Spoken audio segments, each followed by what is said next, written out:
I initiated the divorce proceedings, deeming a financially struggling spouse to be of little value.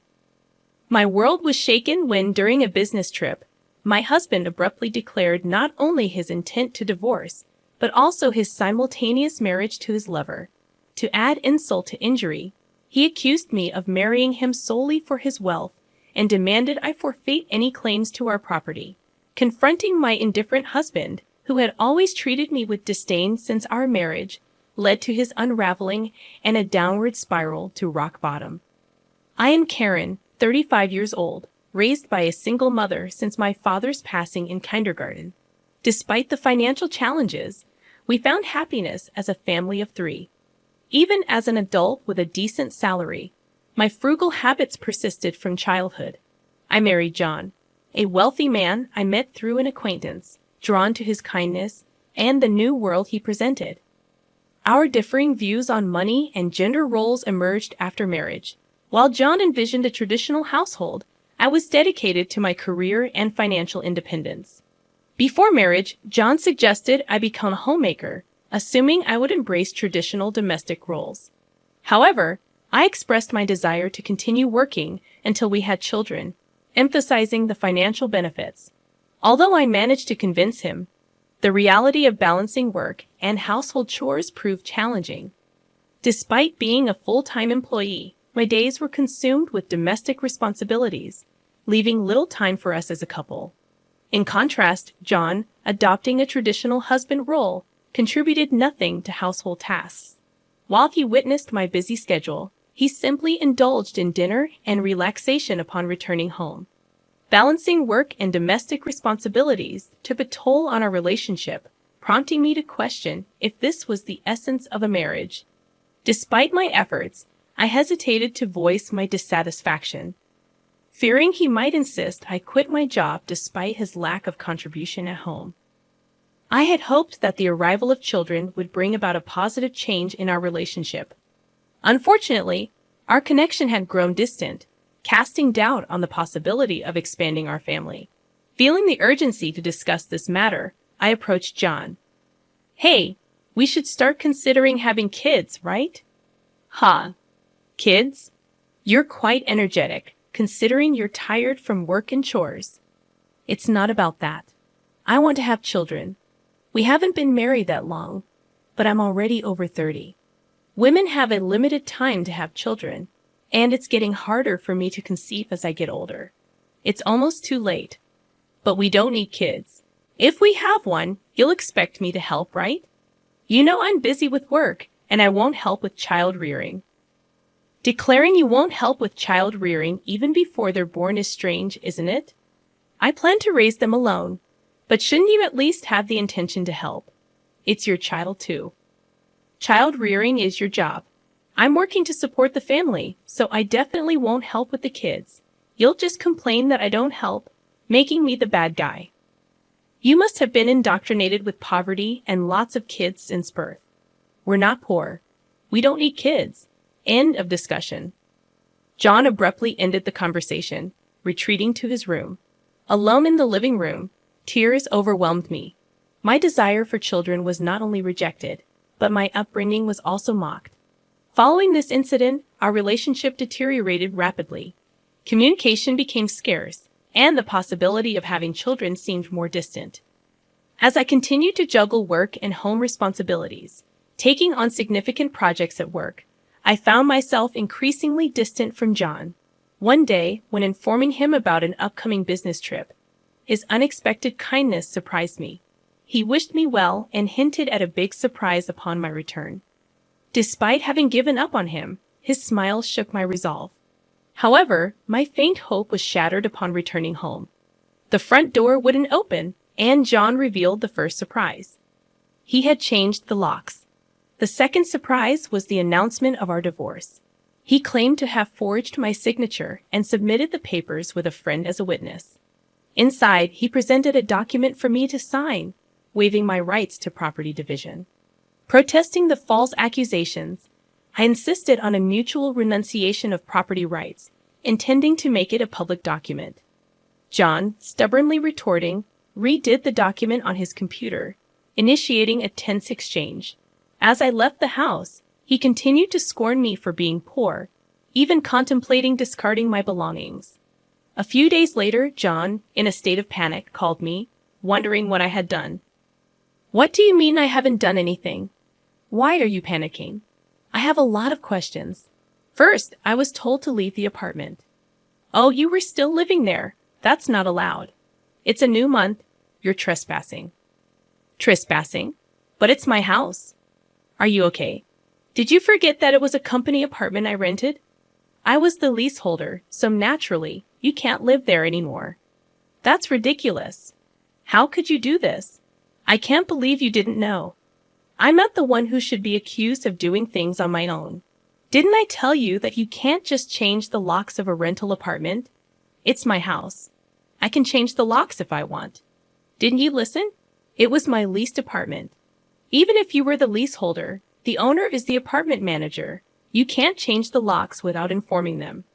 Is that so? Also, I terminated the lease while you changed the locks. I was allowed to live there until this month.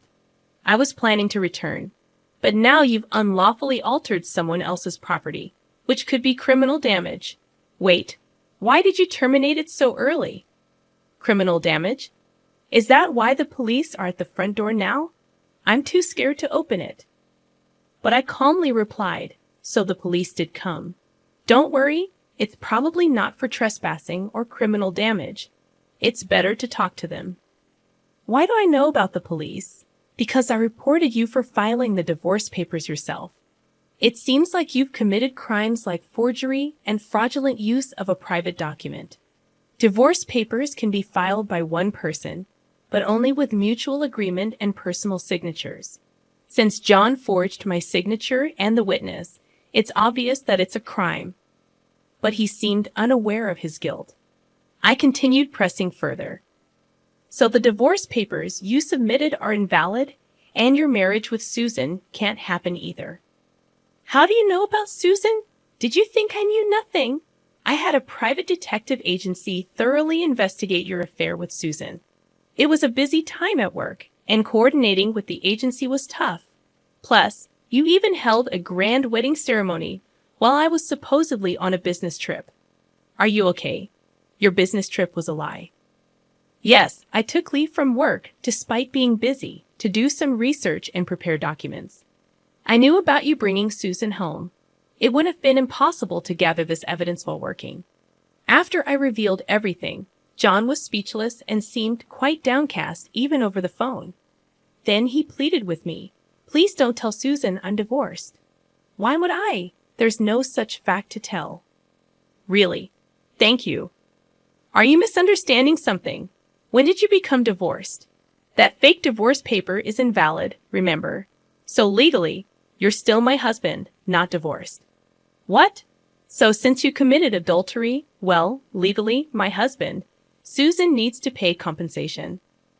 I sent the demand for reparation to her house yesterday by express delivery.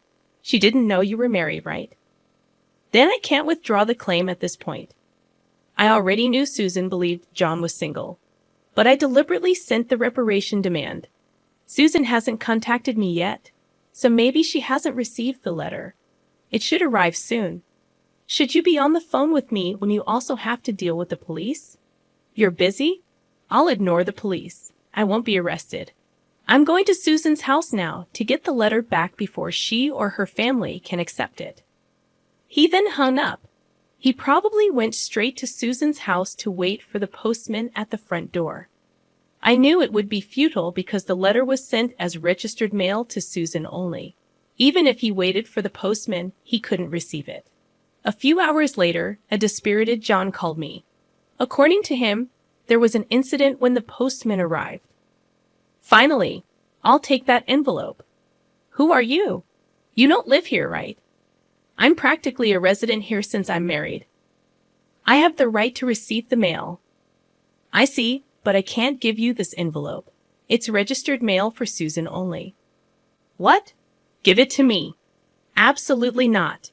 If you're so eager, ask Susan for permission. What's going on here? Oh, John, what's all this noise? What's happening? Ah, Susan, This is registered mail for you. This man insisted on taking it. Sorry for the disturbance. Now I'll be on my way. What's this? A demand for reparation. John, you are married. What's going on here? Sorry, it's just, she's an ex-wife from a long time ago. I was embarrassed to say I'm divorced. I'm sorry for keeping it secret. But it's strange, isn't it? We haven't been dating long, and a demand for reparation? If you were divorced before we started dating, there shouldn't be any problem, right? Well, my ex-wife is crazy. Maybe she's demanding reparation out of spite because I got married. That was the excuse he gave, but such a lie was quickly exposed. The envelope included a letter I wrote along with my contact information, so Susan called me directly. In that call, I told her about the affair, the invalid divorce, and that they had a wedding ceremony while he was still married to me. Although they had a wedding ceremony, they hadn't submitted the marriage registration yet. John wanted to submit it on April Fool's Day, so it was still pending. He probably delayed submitting the marriage registration due to uncertainty about whether the divorce was finalized. After being exposed, John fled from Susan's house and shamelessly contacted me again. I still had something to tell him, so we agreed to meet at a nearby cafe. As soon as I arrived, John said, "Karen, please withdraw the reparation claim. Let's pretend we've been separated for a long time and officially divorced now. I can apologize to Susan for being secretly divorced and maybe cover it up. You think I'm desperate to stay married to you. I was going to file for divorce anyway, but since you cheated, you'll pay reparation. Just trying to extort money from me, huh? Typical of the poor. You have such a poor heart. You're talking nonsense. Depending on my answer, everything can change. There's still an option where we don't divorce. If I say no, you can't reject it, meaning you can't marry Susan, and your marital status will be exposed. Fine, I'll pay the reparation. Just divorce me now. Sign here." Then, about property division. Property division? How much more do you want to take from me? Reparation should be enough. Remember, we agreed to waive property division, right? So let's make it official. All right. You're not as bad as I thought. Thank you. We then went to a public notary, made a public document for reparation and property division, and then to the city hall to submit the divorce papers, finalizing our divorce. Relieved, I exchanged final words with John. Glad we don't have to divide property. What are you saying? I'm the one who benefits from that. By the way, do you even have assets after paying me reparation? Susan will also claim damages. She mentioned charging you for the wedding expenses. That's impossible. I'm marrying Susan. She can't claim that. We're divorced now, so there should be no problem. Still living in a fantasy. You committed marriage fraud. You had a wedding while still married. You think Susan still believes you. Marriage fraud? That's ridiculous. Susan will believe me. Believe that if you want. I heard from Susan directly. Also, weren't the guests at your wedding paid actors? You still owe them. You knew about that. I haven't paid them yet. What does it matter to you? You could have just taken property division and been better off. That's what I wanted to tell you. Even if we had divided property, you would have benefited more. What are you talking about, poor woman? Your family is poor, and you only make $15,000 a year, right? Even if you got a raise, it would be barely $20,000. You don't have any property. You keep calling me poor, so I thought you might be mistaken. Yes, my salary is indeed $15,000. But you know I work for a foreign company, right? It seems you have no interest in me. But I became a director of the American branch. It's not $115,000 per year, but per month. $155,000 per month. So that's an annual income of $1.8 million. You're still bad with numbers. How do you manage to keep a job? It's $180,000 a year. $180,000? That can't be true. Of course, I haven't had the chance to spend such an amount, so I've been saving it for the future. The savings from before our marriage aren't part of the property division. but there's still a considerable amount since our marriage. So I could have received half of that in the property division. You are my destiny after all. I'll get the divorce papers corrected. Are you okay? After all the contempt, you think I'd gladly undo the divorce if you have that much money. You don't need to claim reparation, right? It's just a small amount for you. He who laughs at 1 cent will weep for 1 cent. This reparation is for the mental anguish you caused me. I'd like to claim more honestly. And since we've made it official, make sure to pay it even in installments. I'll be penniless. Also, don't go back to that apartment. Your belongings should have been moved to your parents' house by now. You thought I had few belongings, but that was because I had already moved. Most of them were. Were you that indifferent to me? I can't have so little. So I have to go back to my parents' house. They don't know anything yet, do they? Let me explain. Don't say anything. I've already told them everything. It's only right to explain why we're divorcing. Oh, and your father said, don't ever step over our threshold again, so I have nowhere to go. He collapsed, and I left the cafe. Later, I heard he caused trouble at the police station. Despite my advice, he went back to the apartment. He sat there aimlessly in the empty apartment until the manager called the police, and he was taken away. I'm not sure if it was for obstructing public duties, trespassing, or for the falsified divorce papers. Eventually, his parents took responsibility for him. After talking with me and learning about Susan, they decided that apologizing and paying damages to Susan's family came first.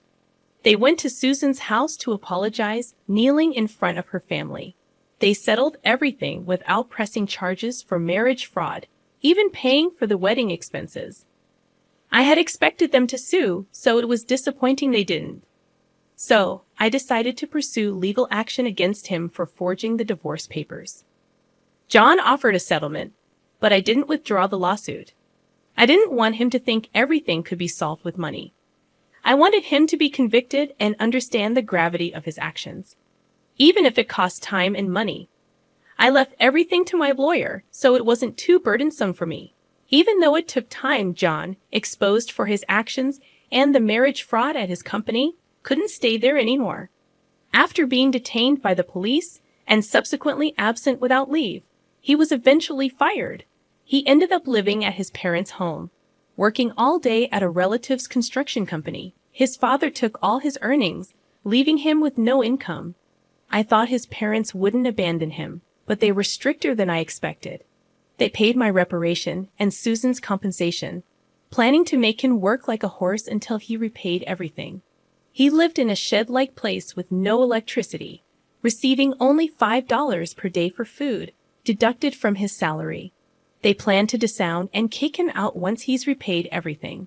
A harsh fate after years of hard work. I was offered a position at the head office abroad, so I moved overseas after the divorce was finalized. I worried John might come to me for help or harbor resentment, but moving abroad alleviated those concerns. I thought work would be my partner for a while, but soon I found a new relationship. I'm now dating a foreign executive at our head office, and I'm pregnant with plans to marry soon. I told him everything about my past and my ex-husband, and he's understanding. I'll take maternity leave and plan to return to work later, supported by him. He's enthusiastic about taking paternity leave and co-parenting, showing a different cultural perspective. After being tormented by my ex-husband, I finally feel I'm grasping true happiness and confidence in building the happy family I'd always dreamed of. Many suffer due to selfish spouses, and while divorce isn't always the right choice, enduring silence isn't a virtue. It's important to know that honest discussions can lead to resolutions, and sometimes divorce is a necessary option,